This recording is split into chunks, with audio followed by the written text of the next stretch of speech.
e gasugol dialogue national ko ɓuri ko hewde hannde e yimɓe mbiyata nanodirama wonde ma waɗe feere Khalifa Sall ha arta ma waɗe feere ha Karim Wade arta ewa tede yimɓe hewɓe ne mbiya Karim koko jaggano koko wadno crime économique fodde wonde milliard uji temedere e nogas e naggam jaggama uddama ewa hande o holɗo gasirta ɓen yo gartu kanko e Khalifa yoɓe gartu kamɓe e ndendi koɓe jagguirano o mo ganduɗa ko dañji probléme koye neɗɗo goto woni Sonko galle mum en udda en tant que journaliste analyse maɗa e ɗum ɗon janggo so tawi ɓeɗo garti beele ma won koɓe jogori dañde e élection o hayso maɓe wodi koɓe dañi koɓe dañata élection o ko gartugol maɓɓe woni ko yooɗani Khalifa Ababacar Sall attention Khalifa Ababacar so tawi artiri ni ina wawi wonde président de la république ina wawi wonde président de la république saabu ko omo jogui tolno mum omo jogui niveau mum omo jogui tolno mum jogui niveau omo jogui expérience mum par ce que kala tutaɗo e parti socialiste hayɓe ɗo ina wawi wonde kono wona ɗum woni haala ka ko beela tuumaɓe ƴetti ngaalu leydi ñawore wi aha kay ɓe ƴetti ngaalu leydi beele dialogue ene foti wawde yaafade ɓe garte suɓgoji tawa ɓe gartirani ngaalu leydi ɗo woni namdal ngal dialogue o eɗen gandi sa yi Barthélémy Dias watti waddude goɓɓe Ousmane Sonko gam yaade dialogue ko yidde beele Khalifa no wona candidat wona haydara goɗɗum sa yi Ousmane Sonko ina kañumne ene wiya Barthélémy Dias mi haalnino on ligganto ko pouvoir o ko saabu kañumne intérêt mum ala e yo Khalifa won candidat saabu Khalifa ko taxaw Sénégal feccere mum iwata ko e nder yeewi askan wi wadde mon e mabɓe foof yahata ko intérêt mum ɗo yimɓeɓe population o foti famde kala mbaɗowo politique gona opposition gona pouvoir ƴewata taw koko dañata hen haade ma miijade leydi ndi walla miijade goɗɗum so tawi dialogue noon ko disnodiral ɗum ne kadi jeeya ko e neesu men jeeya ko e pinal men disnodiral hayso yimɓe mbarodiri hayso yimɓe wiyete tan ko yooɓe joddo eɓe kalda kono noon yo taw wona ko laawol sharia liɓi haala article L28 L27 L28 so nawama assemblée nationale toon ni ko luule ne jogui toon balma ngal ɓenno par ce que ina wawi ko Macky Sall en koɓe nanodiri ko ga e dialogue national ina wawi soɓe jeehi to député ji Benno Bokk Yakar pirto firde nde hulde tawde Macky hayti wadde candidat Khalifa ina wawi wonde adversaire sérieux candidat amen o ina wawi ɓe jaɓiniɓe ga walla ɓe jaɓodiri ga e nder dialogue national o kono so yeehi assemblée national ɓe keeda banggue soɓe keedi banggue ɓe tawtoyta kadi ko yeewi askan wi jogorɓe salade kewene ndi ko toon hettata wona tan hankkadi ko taxaw Sénégal e PDS groupe libéral ko ɓeeno tan jogori wadde défendre oɗo ɗum ne kadi yo yimɓeɓe mbattora ina wawi wonde par ce que ɗo hankkadi Macky wi wonani tawde Macky wi wonani jogorɗo wonde o ƴukkodirta koye Khalifa e Karima donc sen goppi Khalifa e Karima ɓenni beela ko ɓuural men enen Benno Bokk Yakar eɓe mbawi haldude noon eɓe mbawi haldude noon donc te ɗum ko cokki politique ɗum ne mbeɗa huuli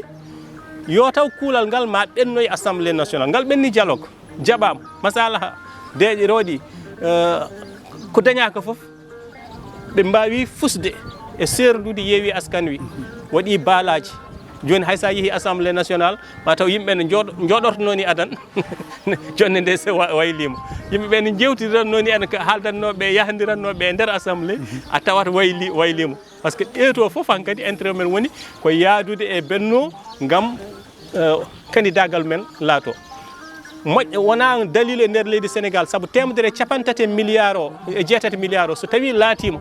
foti wiyede ko yo yoɓ o jee hen so yoɓi kam hankkadi eɗen mbawi wiide hakkude makko e leydi ndi laaɓi jeede hen nde hankkadi omo wawi yaafede ɗum Khalifa tumanoɗo mi sikki milliard pawɗo milliard e temedde jeetati milliard pawɗo kañum ni yeddana ni wi ko ɗum tawmi ina waɗe tan mbaɗmi yeddana ni sokirama ɗum kañum kam sokama oto kadi sokama caggal mum mbaɗi malde yeehi sokira Karim Khalifa kañum ni sokirama ngal ɗon baɗal caggal mum yalti woppitama yo jeye eɗen jaɓa wayloyde L21 kono yo yoɓe milliard 800 millions saabu ɗum ko Sénégal jeeyi ɗum wona Benno Bokk Yakar jeeyi ɗum wona dialogue national jeeyi ɗum ko leydi Sénégal jeeyi ɗum ɗum ɗon so waɗi tan ɗum to eɗen potno eɗen mbawi ɗum jabde saabu aduna woni hen ko toñde toñde yafnade e yaafede ko ɗum woni ɗo ɗum en mbawa ɗum te kadi koye pinal men jeeya woni kala ko fate dialogue e disnal koye pinal kono noon so eɗen mbayla yotaw par ce que ɗum ɗesi waade kono tumno nde komin tumno mon ko ma woni wona gonga ma woni ko bolle puyɗe heɓe mbiya loi wona impersonnel kono oɗo loi elle ko ɗum jogori wonde eyyi sa hayno yimɓeɓe jaarani e dialogue o moni foof yeehi ko ina waɗo e défendre dossier mum yaaɓe e dialogue ko gonga ni ne waɗi hen dossier ji ko dossier général ko dossier ji ɗi ganduɗa ɗi ko généraux ko kuptidinɗe kono dialogue o kala jaaɗo hen yeehi ko waɗoyde défendre dossier mum hay Benno Bokk Yakar yaruno ko waɗoyde défendre 3e mandat Macky Sall hay ɓen ko ɗum jaruno toon waɗoyde défendre 3e mandat ko ɗum saabi e nder toɓɓe sappo e ɗiɗi nandiraɗe ɗe ga toɓɓe jeeyaka hen toɓɓere 3e mandat ɓe mbi ko yo nawe to conseil constitutionnel ko wi foof ko noon e toɓɓe goɗɗe baɗe noon ɗe nanodiraka Sonko wi sa participation mum sans élection mbaynotoɗa bandiraɓe déclaration o moƴƴani déclaration ngaji ɗi moƴƴani ko gonga noon ko position won position mo gonata hankkadi a riskat tan Ousmane Sonko heeɓi ɗon hankkadi ganduɗa ɗo heddi ɗo tan ko risque sans gagner sans perte ɗum heddinima hankkadi e politique jiɗɗo wonde wiyata ñawoje gonɗe ɗe foof moƴƴani saabu saɗa wooda sa suɓama saɗa wooda gondata koye yeeso mabɓe wona kadi a ari tan a ittiɓe ɗo ɗum ittaniɓe ɗo tawde duuɓi jeegom ɗoɓe cuɓiradi conseil constitutionnel timmani a wawa ittudeɓe ɗo on manda a wawa ittudeɓe ɗo wiide kadi leydi ndi somi jeeya ko hen yoni fus firti ko hoorema miijiɗa wona leydi ndi miijiɗa neɗɗo wiyata somi jeeyaka e hunde yo bon peccen yo fecce yo jaawe pecce sa nanini wiye noon ko beele ɓe coñana ɓe ina mbawa ruɓidade ina mbawa medde hen kono ko min tan walla ndiga ɗum ɗo kam en ɓooyi yiide ɗum e langage Ousmane Sonko e langage kala wonduɓe makko ma woni ko minen ma woni wonata ko gonga noon wonɗo wino ɗum ɗo wodani nde liste mabɓe national ittande o wino ko ma liste national o arti ma élection waɗani liste national artani kono élection waɗi kono entre temps kadi waɗi événement ji kewɗi ɗi ganduɗa ɗi o jekkimo laamu ngu kanko e wondiɓe makko manifestation ngaji ɗi ɓe jekkimo laamu ngu ko gonga won caawe kewɗe goni nder caawe nder leydi e caawe bowol leydi nandere ha heewi ko wawi haalade hen e ko wawa haalade hen ɗum noon jomum no wawi kadi jottorade mi dañi sembe kese te kadi gaga ɗum ne kadi jomum koko jokki e sañde bile hayso tawi wonko yiita hen wonko ɗumin hen jomum nane jokki e sañde bile tawde ne jokki e sañde bile noon sa ƴeewi ɗo joni a dialogue national o hayso ina muusa ina metta ko intérêt mabɓe wonno Sonko tawede dialogue national o intérêt yeewi askan wi walla hayso yahani yimɓe makko jaa ne mbanno waɗoyde défendre toon nden kala neɓe calini kala koɓe calini toon Sonko ɓe calanta ɗum Karim ɓe calanta ɗum kala koɓe jaɓanno toon Karim e Khalifa alay saago ɓe jaɓan ɗum toon Sonko kono tawde ɓen ɗon mbi ko minen min mbaɗata ko dialogue du peuple jeehi banggue men mbaɗoye dialogue keɓata e coñadi dialogue national o ɗum ni ko kamɓe joñi koye mabɓe kamɓe telni koye mabɓe telnugol koye mabɓe noon wiyata ko somi wonani yo leydi ndi fus firti ko leydi ndi ɗo pawɗa ɗum ɗo somi wonani wonata eɗen nannaki somi wonani hay goto wonata nannaki ɓuuri bonde ko nannaki noon ko somi wonani yo bon yo Allah bonnu ɗum kam jeeyaɗe e leydi ñawoteɗe e leydi guurɗe e leydi ñamowo e leydi jarowo e leydi wiyata yo leydi fus golle ma jooɗi peewi ko welema mawɗo o waddude ma ɗo en oɗo entretien e émission Sénégal men e sen men Winndere-tv hammen so tawi aɗa jogui wasiyaji nde tawno hande haqqillaji yimɓe foof ene gowli eɗo fayaɗo en tant que ɓiɗɗo leydi en tant que Sénégal najo so tawi aɗa jogui wasiya mo ganduɗa o tigui rigui parɗa ɗum koye ɓeɓe ganduɗa hande kañumen Allah halfini leydi ndi kono kadi ɓe kadi ɓe ganduɗa ko wiyeteɓe ko opposant ji kañumen kadi en ɗaɓɓa leydi ndi kono kadi ha tengti e ɓen ɓe ganduɗa faydoɓe e république e leñol woni no hewɓe mbirata ni so tawi Macky Sall natti wonde lamɗo yo fulɓe kam gandu peeje mumen goni mbaynorɗa bandiraɓe sa ɓen ni sa ƴeewi nde Macky Sall wattede hewɓe mabɓe galano ɗo ni gotani ni gotani ni ɓen c'est des propagandistes c'est des extrémistes ko ɓuuri ko hen hewde e leydi ndi so tawi eɗen kaala ko fati e leydi en kalata ko fati e leñol saabu leydi définition mum ko leƴƴi kewɗi dentuɗi mbaɗi arara e goto mbaɗi bakka goto jendi leydi gotiri joguidi keeri ɗum woni définition leydi e nder leydi ndi noon moni foof no jogui ndimagu suɓede e leydi ndi kono a suɓirtake wonde ko innangam leñol ngol ɗo ummiɗa walla koye diine oɗo ummiɗa sa yini oɗo discours wona tan discours pouvoir o ko discours opposition kadi opposition joni joguitimo discours on ɗon koye leñol ɓeeɗo ɓe koye leñol kala mo jeeyaɗe leñol ɓeeɗo yo wonde oɗo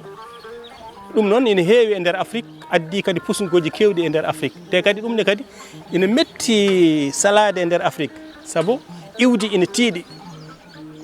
ɗemgal ina tiiɗi pinal ina tiiɗi kono fof koye nder leydi wadde ko leydi ɓuuri tiidde tawde ko leydi ɓuuri tiidde noon enen fof yo ruttorde men won Sénégal won Sénégal men yo ruttorde men woto won leñol men woto won diine oɗo mo gonɗen yo ruttorde men won Sénégal men tawde kay kalaten ko politique sen duttimo banggue goɗɗo noon ene wawi wonto goɗɗo ko heddi ko kadi élection wona dargo ina daro wona dargo politique ina daro ko saaha e nder gurdam politique ma politique foof ko adi on saaha ma politique jokku fofde woto won wona opposition wona pouvoir woto won neɗɗo o wiide kala mbo wondani e mo gondumi o ka bolle puyɗe walla mi heɗata komo boom ayi joni kala neɗɗo kala jiiɗa neɗɗo opposition mo hay radio ji ɗi he hay radio ji ɗi sa ƴetti joni taxi walla ƴetti auto sa jaggui radio tan aɗa andi aɗa wawi wiide oɗo chauffeur wondi koye e oɗo par ce que hay radio ji hay presse waɗi aligné ƴetti gueɗal mum e nder kelle politique ɗe firti hande ko hunde nde nana jiiɓi nana jiñi ina metti jiñcude kono ko wawi hen wonde foof ko Sénégal o woni dow foof ko Sénégal o woni dow foof neɗɗo foof kadi yo waw andude so tawi e nder ɓerde mum jaggui ko Oumar Doro komi gondumi yo jaggu ɓerde goɗɗo no wawi jaggude mi wondani Oumar Doro komi gondumi koye HAMET LY vraiment gonduɗo e goɗɗo kadi yo waw ɗum jaggude kono wona kala mo wondani amen ka gaño ka naggam jamfima leñol ngol walla to kala mo wondani am komin ƴettotoɓamo emin cosanma emin binde e ma ko ala emin mbaɗa montage uji emin ɗin foof wona ko moƴƴi ko gonga noon ko mutation sociale woni waylo aduna o addi en hande sifade e ɗam ɗo gurdam heeɓi ñuggu